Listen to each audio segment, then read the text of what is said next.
নমস্কার বন্ধুরা, welcome to my channel cooking baking lovers.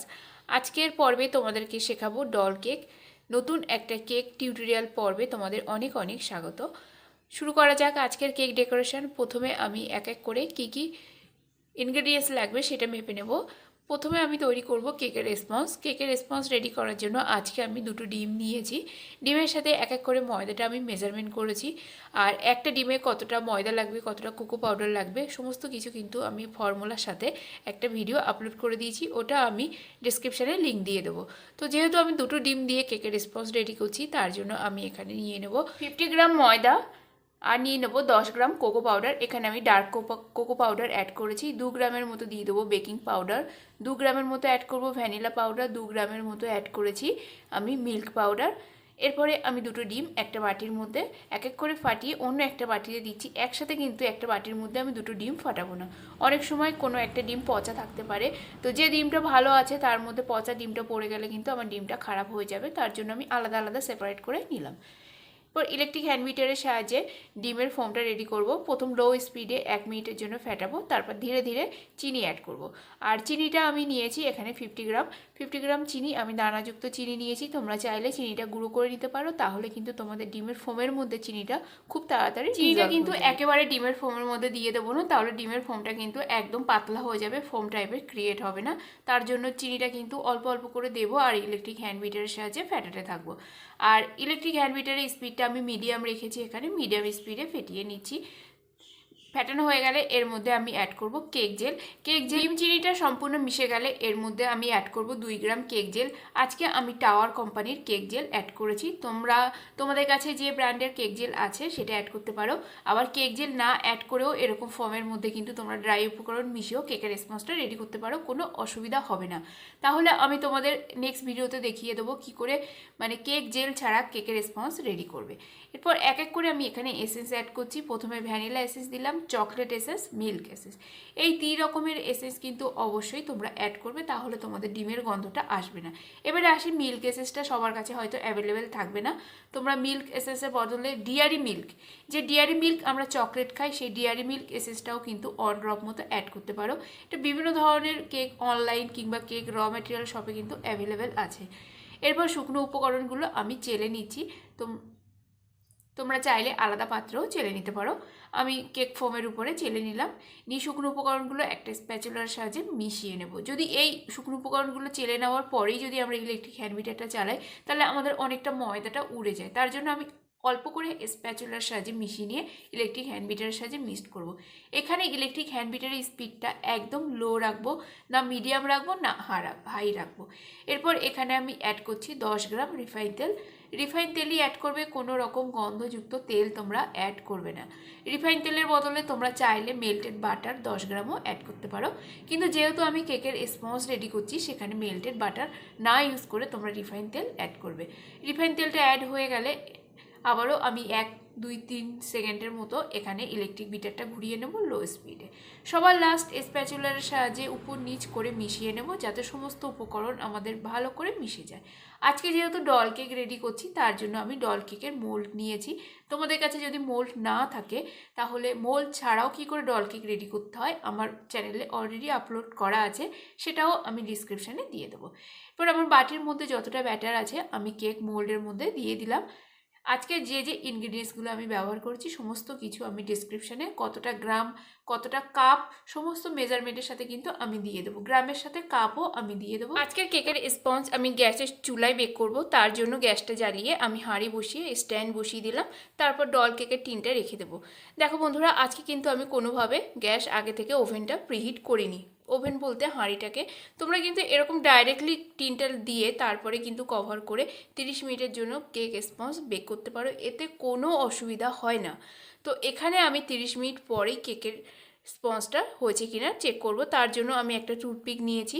টুথপিকের সাহায্যে চেক করে নেব, যদি টুথপিকটা ক্লিন আসে তাহলে তোমরা পাবে কেকটা বেক হয়ে গেছে। আর টুথপিকের গায়ে যদি কেকের স্পঞ্জের ব্যাটার লেগে থাকে তাহলে আবার 10 মিনিটের জন্য তোমরা বেক করে নেবে।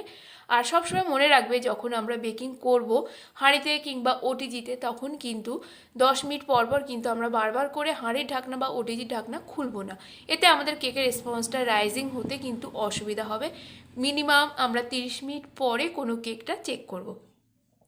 এরপর কেকের স্পঞ্জটা সম্পূর্ণ ঠান্ডা হয়ে গেলে আমি টিন থেকে ডিমোল করে নিয়েছি। আর দেখো কেকের স্পঞ্জের গায়ে আমি টোটাল 3টে মার্ক করেছি। তো এই কেকের স্পঞ্জটা থেকে আমি একদম ইকুয়াল লেয়ারে 5টা লেয়ার কাটবো।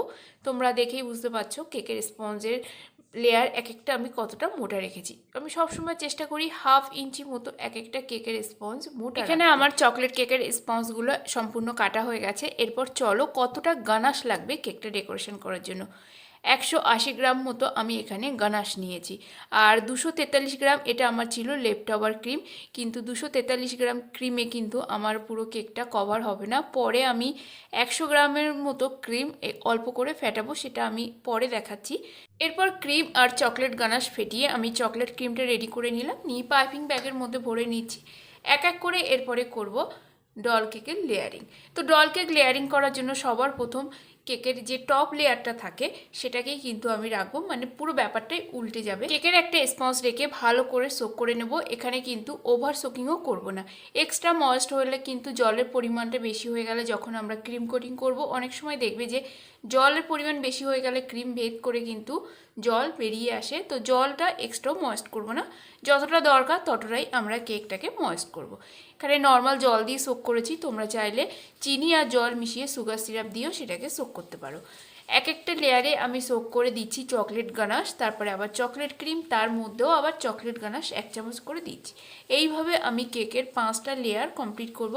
গানাশ এখানে আমি 180 গ্রাম গানাশ নিয়েছি, তার জন্য তোমরা হুইপ ক্রিম দিয়েও গানাশ রেডি করতে পারো 2:1 অনুপাতে, না হলে তোমরা জল কিংবা দুধ দিয়েও গানাশ রেডি করতে পারো। তো এখানে আমি যে গানাশটা রেডি করেছি এটা আমার একসাথে 4 কেজি কেকের অর্ডার ছিল, সেই জন্য আমি গানাশটা একেবারেই রেডি করে নিয়েছিলাম, তার থেকে মেজারমেন্ট করে তোমাদেরকে দেখালাম। তবু আমি বলে দিচ্ছি, যদি 180 গ্রাম গানাশ রেডি করার জন্য তোমরা নিয়ে নেবে 140 গ্রাম মতো ডার্ক চকলেট, যে কোনো কোম্পানি।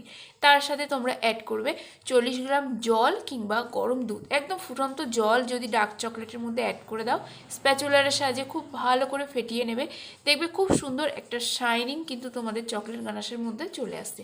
আর এই গানাশটা দিয়ে তোমরা layering, covering, dripping, everything chocolate গানাশের কাজ কিন্তু করতে পারো। আর এটাকে একটু সেট করেও এটা দিয়ে নজেল অর্কও করা যেতে পারে। তো এইভাবে আমি চকলেট গানাশটা রেডি করেছি। পরে দেখো এক এক করে আমার কেকের পুরো 5টা লেয়ার একদম কমপ্লিট হয়ে গেছে। আর একেবারেই সাইড থেকে কিন্তু আমি ক্রাম কোটিংটা করে নিচ্ছি। এখানে ক্রাম কোটিংটা করা অবশ্যই দরকার। কোনো কেক ডেকোরেশন করার আগে ক্রাম কোটিং তোমরা অবশ্যই করবে। যদি কেকটা টোটালি পুরোপুরি ক্রাম কোটিং হয়ে গেলে যতটা আমার ডার্ক চকলেট গানাশ বেঁচে আছে সমস্তই কিন্তু ডার্ক চকলেটটা আমি কেকের উপরে দিয়ে দেবো, মানে একদম চকলেটি ওভারি চকলেটের টেস্ট যেন কেকের মধ্যে থেকে আসে। তো দেখো একদম পাহাড়ের উপর থেকে ভলক্যানো লাভার মতো আমার চকলেট গানাশটা গড়িয়ে আসছে। তো এইভাবে চকলেট গানাশটা খুব ভালো করে পুরো কেকটাকে কভার করে নেব, নিয়ে কেকটাকে টার্ন টেবিল থেকে তুলে নেব 8-8-এর বোর্ডে। আর আজকের কেকটা কত পাউন্ডের হচ্ছে সেটা কিন্তু আমি এখনও শেয়ার করিনি। কেকটা টার্ন টেবিল থেকে তুলে নিয়ে আমি ফ্রিজে সেট হওয়ার জন্য রেখে দেবো। এটাই ছিল আজকের আমার লাস্ট কেক। তার আগের কেকগুলো অলরেডি আমার ডেলিভারি করা হয়ে গেছে। এবার কেকটা যতক্ষণ চিল্ড হচ্ছে ততক্ষণ একটু আমার কিচেনটা একটু পরিষ্কার করে নিই। আর আসা যাক এরপরে কেকের পাউন্ড। কাস্টমারের ডিমান্ড ছিল 360 টাকার মধ্যে একটা ডল কেক রেডি করে দিতে হবে, তার কোনো পাউন্ডের হিসাব কিন্তু আমাকে দেয়নি। তো এই কেকটার ওয়েট কিন্তু হবে 1.5 পাউন্ডের মতো, মানে 1 পাউন্ড আর 1/2 পাউন্ড হিসাব করলেই 1.5 পাউন্ডের আমাদের একটা চকলেট ডল কেক কিন্তু রেডি হচ্ছে। আর ডল কেকের ড্রেসটা তৈরি করার জন্য একটু এক্সট্রা ক্রিমও লাগে, সেইভাবেই আমি কেকের দামটা সেট করেছিলাম। এরপরে ক্রিমের মধ্যে অল্প একটু দিচ্ছি ম্যাজিকের রোজ পিঙ্ক কালার। কেকের যে ডল কেকের আমি ড্রেসটা রেডি করব, এটা ডার্ক থেকে লাইট, ডার্ক আর লাইট কম্বিনেশনের মধ্যে রেডি করব। প্রথমে ডার্ক থিমের কালারটা আমি রেডি করছি। তো এখানে আমি দিয়েছি 2 থেকে 3 ড্রপ মতো ম্যাজিকের রোজ পিঙ্ক কালার। কাস্টমার অলরেডি আমাকে কেকের পিকটা পাঠিয়ে দিয়েছিল। তো এখানে ডার্ক কালারটা রেডি করে নিয়েছি। এরপরেই একটা রাউন্ড, আমি এখানে 2টো রাউন্ড এই কালারই দেবো। আর এই ড্রেসটা রেডি করার জন্য আমি নিয়েছি অনিম নজেল। অনিম নজেলটা জাস্ট ঘড়ির কাঁটার যে কোনো একটা দিক তোমরা ধরবে, পয়েন্ট করে ঘুরিয়ে নেবে। আজকে কিন্তু আমি ঘড়ির কাঁটার বিপরীত দিক ধরেছি, দেখো যদি 12টার ঘর কাঁটা হয় সেখানে পয়েন্ট করে উল্টো দিক থেকে ঘুরিয়ে এনে আবার 12টায় রাখলাম। তো সেইভাবে আমি কেকে 2টো রাউন্ড দিলাম। এরপরে এই ক্রিমের মধ্যে অল্প একটু হুইপ ক্রিম আবার মিশিয়ে কিন্তু ফেটিয়ে নিলাম, তাহলে আমাদের লাইট শেডের ক্রিম হয়ে গেল। যতবার আমরা রাউন্ড দেব ততবার এই ক্রিমের মধ্যে অল্প অল্প করেই আবার হোয়াইট ক্রিম মেশাবো। আর কেকের আমি ডল কেকের যে ড্রেসটার কালার কম্বিনেশন সম্পূর্ণ লাইট করব। এইভাবেই কিন্তু সম্পূর্ণ কেকের আমি কালার কম্বিনেশনটা রেখেছি। আজকে ডল কেক ডেকোরেশন পর্বে তোমাদের যে ছোট ছোট টিপস শেয়ার করলাম সেটা তোমাদের হেল্পফুল হচ্ছে কিনা কমেন্ট করে জানাবে। তার সাথে আজকে আমার কেকের রেসিপিটা কেমন লাগলো সেটাও কমেন্ট করে জানাবে। আর হাতে মাত্র একটা মাস সামনেই আসছে, 25শে ডিসেম্বর, 1 জানুয়ারি, ভ্যালেন্টাইন্স ডে, মানে ওকেশানই আর ওকেশান আমাদের কিন্তু পরপর আসছে। তার জন্য আমার যে টিউটোরিয়ালগুলো আমি দিচ্ছি সেগুলো তোমরা ফলো করলে তোমরা অবশ্যই বাড়িতে খুব সুন্দর একটা ছোটোখাটো বেকারি বিজনেস কিন্তু খুলতে পারবে। আর আমি যেভাবে বেকারি বিজনেসটা করি, যেভাবে কেক রেডি করি, সম্পূর্ণ কিন্তু টিপসের সাথে আমি দিই। এখানে কিন্তু কোনো প্রকার আমার কাটিং থাকে না, সমস্ত ডিটেলস আমি তোমাদের কাছে শেয়ার করলাম। গতদিনের যে ফর্মুলাটা ইউজ করেছি সেই ফর্মুলাটা ব্যবহার করে দেখবে তোমাদের কেকটা কিন্তু খুব সুন্দর হবে। তো এইভাবেই তোমরা নিজেদের কেক বিজনেসটা শুরু করো। আমি তোমাদের পাশে আছি, যেখানে তোমাদের অসুবিধা হবে আমাকে কমেন্ট করবে, আমি সব সময় তোমাদের কিন্তু কমেন্টে রিপ্লাই দিই। এরপর বন্ধুরা, আমার ডলের তো ড্রেসটা সম্পূর্ণ ডিপ থেকে লাইট কম্বিনেশনে কালার কম্বিনেশনে ক্রিম একদম কভার হয়ে গেছে। এরপরে আমি ডলের টপের ড্রেসটা বানাচ্ছি, তার জন্য এখানে দিয়েছি ক্রিমের মধ্যে সুপার রেড জেল কালার ম্যাজিকের। তো ম্যাজিকের সুপার রেড জেল কালারটা খুব সুন্দর একটা টকটকে লাল কালার কিন্তু আসে।